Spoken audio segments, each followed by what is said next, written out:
Jadi bukan harus lebih dari angkatan pertama, tapi ayo sama-sama kita bikin lebih baik. Mungkin nanti ada perbedaan antara pemimpin.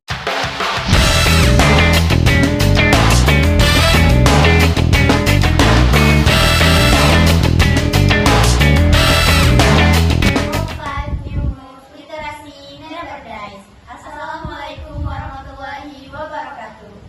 Salam hangat, salam kenal, salam literasi. Halo Sobat Semangkes, kenalin nama saya Fadila Aulia Azhari. Saya Risma Karia yang bakalan jadi host podcast hari ini. Siap-siap semua karena episode kali ini cukup spesial. Benar banget nih, karena kemarin kita udah ngelepasin kita literasi angkatan pertama yang udah ngasih kita motivasi. Hari ini kita kedatangan sang penerus, wajah baru, gaya baru, dan karya baru yang akan membawa kita ke semangat literasi ke level berikutnya. Siapa dia dan apa rencananya? Yuk kita simak obrolannya. Nah, sekarang kita kedatangan seseorang yang penuh ide kreatif dan dapat memotivasi siswa. Perkenalkan Duta Literasi Angkatan Kedua kita yang baru. Silakan memperkenalkan diri. Halo semuanya, perkenalkan nama saya Kayla Angelia Putri sebagai Duta Literasi Angkatan Kedua periode 2025-2026. Oke guys, dari pelantikan Nulisa yang kemarin kita masih kepo nih perjalanan di literasi di semasa ini gimana. Dan juga yang lebih wownya lagi, Kayla ini adalah mantan ketus pada saat SMP. Jadi Kayla lah ya penampilan GBC yang pilih. Oke guys, jadi selanjutnya kita masuk ke segmen Semankes Nyata, Semankes Nyata, sementara podcast waktunya tanya-tanya. Oke guys, jadi pertanyaan pertama, jadi Duta Literasi Angkatan Kedua itu kamu lebih susah atau lebih menantang sih? Soalnya kan ada jejak yang ditinggalkan oleh Duta Literasi Angkatan yang pertama. Kalau menurut aku lebih menantang sih, soalnya Nulisa angkatan pertama udah bikin standar yang keren banget. Tapi justru itu bikin semangat kami kayak, wah kita harus bikin yang lebih keren lagi. Jadi ini bukan menjadi beban untuk kami, tapi motivasi biar kita bisa bikin program yang lebih kreatif lagi. Lalu Kayla, adakah tekanan yang membuat kamu ingin melebihi angkatan pertama? Yang pasti ada sedikit sih, karena mereka sudah bikin program yang seru dan sangat keren. Jadi, tapi aku lihatnya sebagai tantangan positif. Jadi fokusku bukan buat menyaingi ataupun saingan, tapi buat terusin apa yang udah bagus. Kalau bisa nambah ide baru dan bikin program lebih seru. Jadi bukan harus lebih dari angkatan pertama, tapi ayo sama-sama kita bikin lebih baik. Nah Kayla, jadi kita semua ini masih kepo nih tentang apa isi program kamu ke depannya untuk SMA ini. Lalu, gimana sih cara kamu menyikapi dunia yang serba digital ini? Dan gimana sih cara kamu menjaga keseimbangan di antara literasi digital dan literasi tradisional seperti kayak baca buku dan lain-lain seperti itu? Nah, kalau menurut aku nih Kak, kita bisa kombinasiin keduanya. Literasi tradisional tetap dijaga bisa lewat tadi, kode baca, ataupun lomba-lomba menulis seperti membuat cerpen dan membuat puisi, pantun dan sebagainya.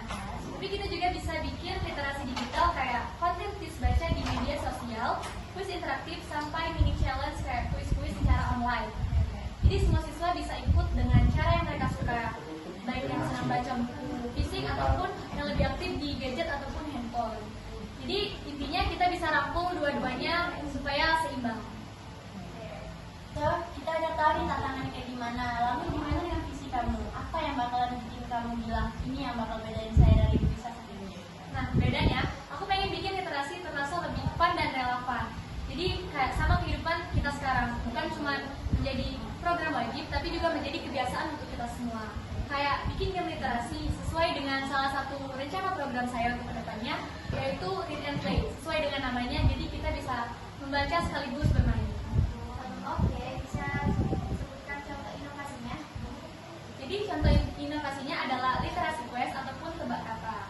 Jadi kayak siswa akan dibagikan teka-teki kata per kelasnya dan harus mencari jawaban secara bersama-sama. Jadi kita akan juga memberikan reward kecil kayak semacam sertifikat dan sebagainya, biar makin bikin siswa itu menjadi lebih semangat gitu. Dan ada juga mading inspirasi atau dikenal dengan MASI, tempat semua siswa bisa tempel quote, pantun, ataupun cerita singkat mereka.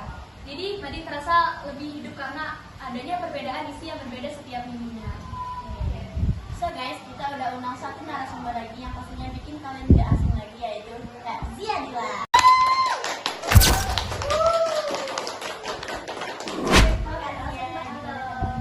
Alhamdulillah. Minum dulu Kak. Oke, terima kasih. Nanti aja Kakak belum haus.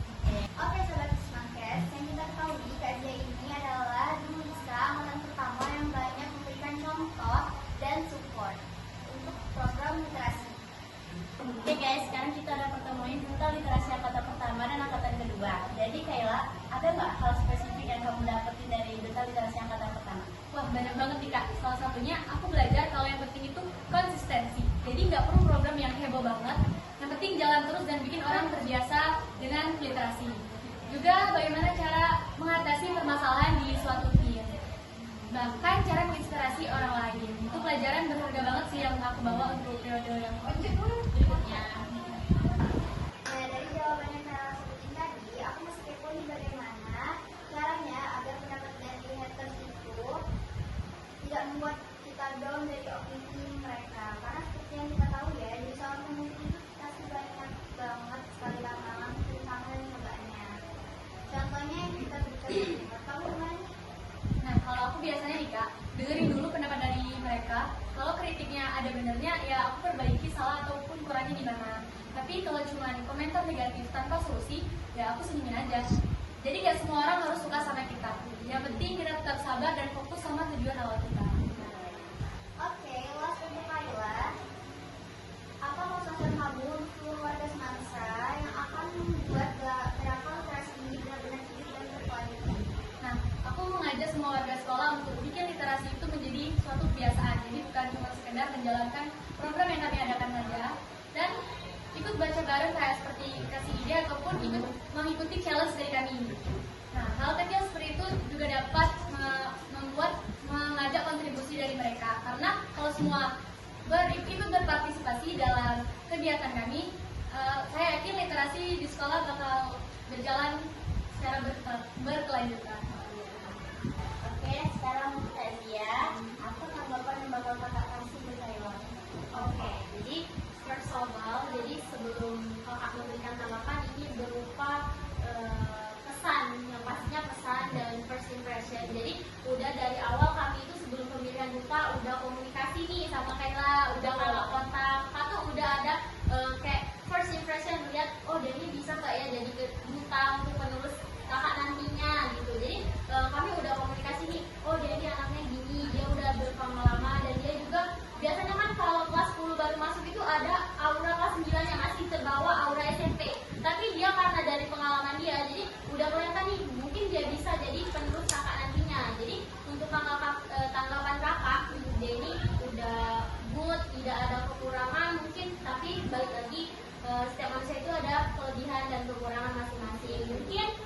Mungkin nanti ada perbedaan antara pemimpin itu ketika kakak mimpin di A1 dan di A2 kan sudah jelas-jelas beda orangnya. Jadi untuk Kayla, pesan kakak, apa yang udah kamu mulai itu jangan terkecoh gara-gara satu kui-kui atau satu tanggapan dari orang lain. Mungkin itu bisa dijadikan motivasi saja. Jadi apa yang sudah kita tanam dari awal itu harus berbenihnya juga dengan subur dengan itu karena masih bantuan dari mereka.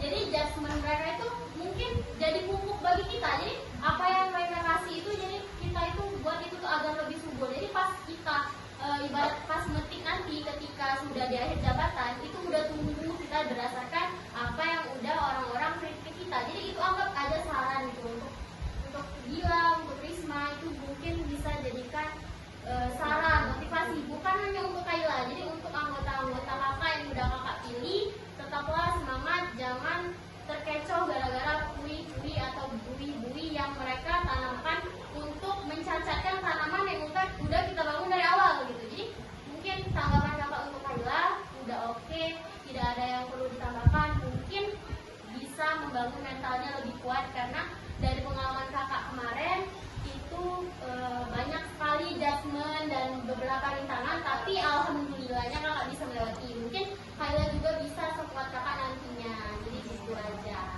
Terima kasih. Ya, itu tadi obrolan kita bersama Duta Literasi Angkatan pertama dan Duta Literasi Angkatan kedua. Dan terima kasih banyak untuk waktunya dan juga semangatnya yang udah dikorbanin untuk podcast hari ini. Kita semua tunggu aksi hebat-hebatmu Duta Literasi Angkatan kedua. Terima kasih juga untuk Adila dan Karisma dan juga untuk seluruh tim podcast pada hari ini.